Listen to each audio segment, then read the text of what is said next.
ನಮಸ್ಕಾರ. ವನಿಜಾ ಮಲ್ನಾಡ್ ಚಾನಲ್ಗೆ ಸ್ವಾಗತ. ಹೊಸ ವೀಡಿಯೋಸ್ಗಾಗಿ ಪಕ್ಕದಲ್ಲಿರೋ ಬೆಲ್ಲೈಕನ್ ಮೇಲೆ ಕ್ಲಿಕ್ ಮಾಡಿ ಆಲ್ ಆಪ್ಷನನ್ನು ಸೆಲೆಕ್ಟ್ ಮಾಡ್ಕೊಳ್ಳಿ. ನನ್ನ ಚಾನಲ್ಗೆ ಸಬ್ಸ್ಕ್ರೈಬ್ ಮಾಡಿಲ್ಲ ಅಂದರೆ ದಯವಿಟ್ಟು ಸಬ್ಸ್ಕ್ರೈಬ್ ಮಾಡ್ಕೊಳ್ಳಿ, ಹಾಗೆ ಒಂದು ಲೈಕ್ ಕೊಡಿ.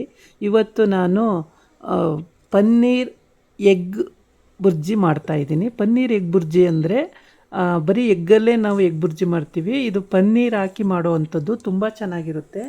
ನಾನು ಒಂದು 25ರಿಂದ 30 ಗ್ರಾಮ್ ಎಣ್ಣೆ ಇಟ್ಕೊಂಡು ಅದಕ್ಕೆ ಸ್ವಲ್ಪ ಸಾಸಿವೆ ಹಾಕಿದ್ದೀನಿ. ಸಾಸಿವೆ ಚಟಪಟ ಅಂತ ಸಿಡಿದ ತಕ್ಷಣವೇ ಸ್ವಲ್ಪ ಹಿಂಗೆ ಹಾಕ್ತೀನಿ, ಏಕೆ ಅಂದರೆ ಇದು ಪನ್ನೀರ್ ಆಗಿರೋದ್ರಿಂದ ತುಂಬ ಹೆವಿ ಅನಿಸುತ್ತೆ, ಜೀರ್ಣ ಆಗಬೇಕಲ್ವ, ಅದಕ್ಕೋಸ್ಕರ. ಈಗ ನೋಡಿ ಸಾಸಿವೆ ಚಟಪಟ ಅಂತ ಸಿಡಿತಾ ಇದೆ. ಇವಾಗ ನಾನು ಏನು ಮಾಡ್ತೀನಿ ಅಂದರೆ ಕರಿಬೇವಿನ ಸೊಪ್ಪನ್ನು ಆ್ಯಡ್ ಮಾಡ್ತೀನಿ. ಕರಿಬೇವಿನ ಸೊಪ್ಪನ್ನು ಹಾಕಿದ ಮೇಲೆ ಅದು ಕೂಡ ಚಟಪಟ ಅಂತ ಸಿಡಿಯುತ್ತೆ. ಇವಾಗ ನಾನು ಚಿಕ್ಕದಾಗಿ ಈರುಳ್ಳಿ ಮತ್ತು ಹಸಿಮೆಣಸಿನ್ಕಾಯಿನ ಕಟ್ ಮಾಡಿ ಇಟ್ಕೊಂಡಿದ್ದೀನಿ. ಇದನ್ನು ಕೂಡ ಹಾಕಿ ಚೆನ್ನಾಗಿ ಫ್ರೈ ಮಾಡಬೇಕು. ಈ ಫ್ರೈ ಆದಮೇಲೆ ನೀಟಾಗಿ ಫ್ರೈ ಆಗಲಿ. ಇದು ಬೇಗ ಆಗಬೇಕು ಅಂದರೆ ಒಂದು ಚಿಟಿಕೆ ಉಪ್ಪು ಹಾಕ್ಕೊಳ್ಳಿ, ಬೇಗನೆ ಫ್ರೈ ಆಗುತ್ತೆ. ಇದು ಹಸಿ ವಾಸನೆ ಎಲ್ಲ ಹೋಗೋವರೆಗೂ ಸ್ವಲ್ಪ ಫ್ರೈ ಮಾಡ್ಕೊಳ್ಳಿ. ಅದಾದ ನಂತರ ಒಂದು ಸ್ವಲ್ಪ ಅರಿಶಿನ ಪುಡಿ, ಒಂದು 1/4 ಟೀ ಸ್ಪೂನಷ್ಟು ಅರಿಶಿನ ಪುಡಿ ಹಾಕ್ಕೊಂಡಿದ್ದೀನಿ. ಮತ್ತು ಒಂದು ಟೊಮೊಟೊನ ಸಣ್ಣದಾಗಿ ಹೆಚ್ಚಿಟ್ಕೊಂಡಿದ್ದೀನಿ, ಅದನ್ನು ಕೂಡ ಅದಕ್ಕೆ ಆ್ಯಡ್ ಮಾಡ್ತಾಯಿದ್ದೀನಿ. ಇದನ್ನೆಲ್ಲ ಹಾಕಿ ಆದಮೇಲೆ ಚೆನ್ನಾಗಿ ಇದನ್ನು ಕೂಡ ಮಿಕ್ಸ್ ಮಾಡ್ಕೊಳ್ಳಿ, ನೀಟಾಗಿ ಫ್ರೈ ಮಾಡ್ಕೊಳ್ಳಿ. ಫ್ರೈ ಆದಮೇಲೆ ಕಲರ್ ನೋಡಿ ಚೇಂಜ್ ಆಗ್ತಾ ಇರುತ್ತೆ. ತುಂಬ ಚೆನ್ನಾಗಿ ಅದು ಎಲ್ಲ ಒಂದಕ್ಕೊಂದು ಚೆನ್ನಾಗಿ ಹೊಂದ್ಕೊಳ್ಳೋವರೆಗೂ ತಳ ಬಿಟ್ಕೊಂಡು ಬರುತ್ತೆ ಎಣ್ಣೆ, ಆ ಥರ ಬರೋವರೆಗೂ ನೀವು ಫ್ರೈ ಮಾಡ್ತಾನೇ ಇರಿ. ಇದಾದಮೇಲೆ ಅದಕ್ಕೆ ನಾನು ಪನ್ನೀರನ್ನ ರೆಡಿ ಮಾಡಿ ಇಟ್ಕೊಂಡಿದ್ದೀನಿ. ಅದು ಪುಡಿಯಾಗಿದೆ, ಪನ್ನೀರು ಪುಡಿ ಮಾಡಿ ಇಟ್ಕೊಂಡಿದ್ದೀನಿ. ಇವಾಗ ಅದನ್ನು ಆ್ಯಡ್ ಮಾಡ್ತೀನಿ. 1 ಲೀಟ್ರದ್ದು ಪನ್ನೀರು, 1 ಲೀಟ್ರ್ ಪನ್ನೀರಿದೆ. ತುಂಬ ನೋಡಿ ಈ ಥರ ಪುಡಿ ಆಗುತ್ತೆ. ಇದನ್ನು ಅದಕ್ಕೆ ಹಾಕ್ಬಿಟ್ಟು ಮಿಕ್ಸ್ ಮಾಡಬೇಕು. ಜೊತೆಗೆ ಒಂದು ಮೊಟ್ಟೆ ಹಾಕಿದ್ರೆ, ಅಥವಾ ಜನ ಜಾಸ್ತಿ ಇದ್ದರೆ ನೀವೊಂದು 4-5 ಮೊಟ್ಟೆ ಹಾಕ್ಕೊಳ್ಬೋದು.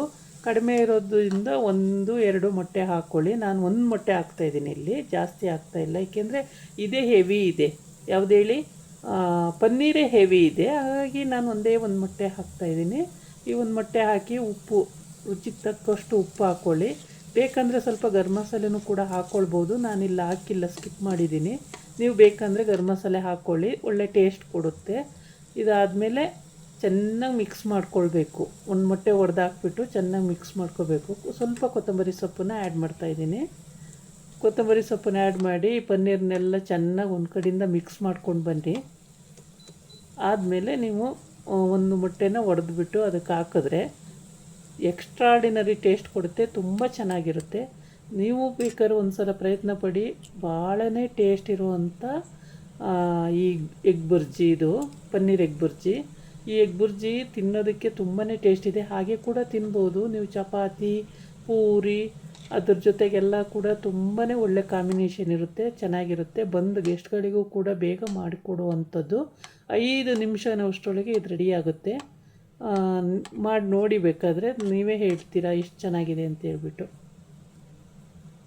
ಇದಕ್ಕಿನ್ಯಾವ ಇಂಗ್ರೀಡಿಯೆಂಟ್ಸು ಇಲ್ಲ, ಇಷ್ಟೇ ಇಂಗ್ರೀಡಿಯೆಂಟ್ಸಲ್ಲಿ ನೀಟಾಗಿ ತುಂಬ ರುಚಿಯಾಗಿ ಮಾಡ್ಕೊಳ್ಳೋ ಅಂಥದ್ದು.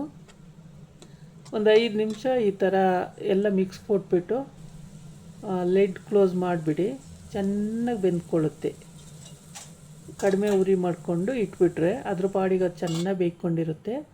ಅದಾದಮೇಲೆ ನಾವು ಚಪಾತಿ ಮಾಡ್ಕೊತಿರೋ, ನಾನು ಚಪಾತಿ ಮಾಡಿದ್ದೀನಿ. ಜೊತೆಗೆ ನೀವು ಏನು ಬೇಕಾದ್ರೂ ಮಾಡ್ಕೊಳ್ಬೋದು, ಪೂರಿ ಮಾಡ್ಕೊಳ್ಬೋದು, ಚಪಾತಿ ಮಾಡ್ಕೊಳ್ಬೋದು, ಪುಲ್ಕ ಮಾಡ್ಕೊಳ್ಬೋದು, ಏನು ಬೇಕಾದ್ರೂ ಮಾಡಿಕೊಂಡು ಇದ್ರ ಜೊತೆಗೆ ಕಾಂಬಿನೇಷನ್ ಆಗಿ ತಿನ್ಬೋದು. ತುಂಬಾ ಚೆನ್ನಾಗಿರುತ್ತೆ. ನೋಡಿ ಎಷ್ಟು ಚೆನ್ನಾಗಾಗಿದೆ. ಇಷ್ಟು ತುಂಬಾ ಜಾಸ್ತಿ ಆಗುತ್ತೆ. ನೀವು ಇನ್ನೂ ಖಾರ ಬೇಕು ಅಂದರೆ ಖಾರ ಪುಡಿ ಕೂಡ ಆ್ಯಡ್ ಮಾಡ್ಕೊಳ್ಬೋದು.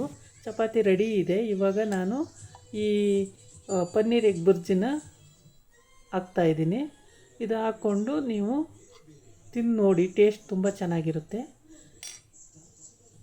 ಒಂದು ದಿವಸ ಮಾಡಿದವ್ರು ಇನ್ನೊಂದು ದಿವಸ ಮಾಡ್ಕೊಂಡು ತಿನ್ನಬೇಕು ಅನ್ನೋ ಅಷ್ಟು ಒಳ್ಳೆ ಟೇಸ್ಟ್ ಇದೆ. ಅಷ್ಟು ಚೆನ್ನಾಗಿ ಬಂದಿದೆ, ಅಷ್ಟು ಒಳ್ಳೆ ಟೇಸ್ಟ್ ಇದೆ. ನೋಡಿ, ಸೂಪರ್ ಕಾಂಬಿನೇಷನ್ನು. ಚಪಾತಿಗಂತೂ ಮಾಡಿಸಿದಂಥ ಕಾಂಬಿನೇಷನ್ನು. ಇದಾಗಿತ್ತು ಇವತ್ತಿನ ವಿಡಿಯೋ. ನಾಳೆ ಇನ್ನೊಂದು ವಿಡಿಯೋ ಜೊತೆ ಬರ್ತೀನಿ. ನಮಸ್ಕಾರ.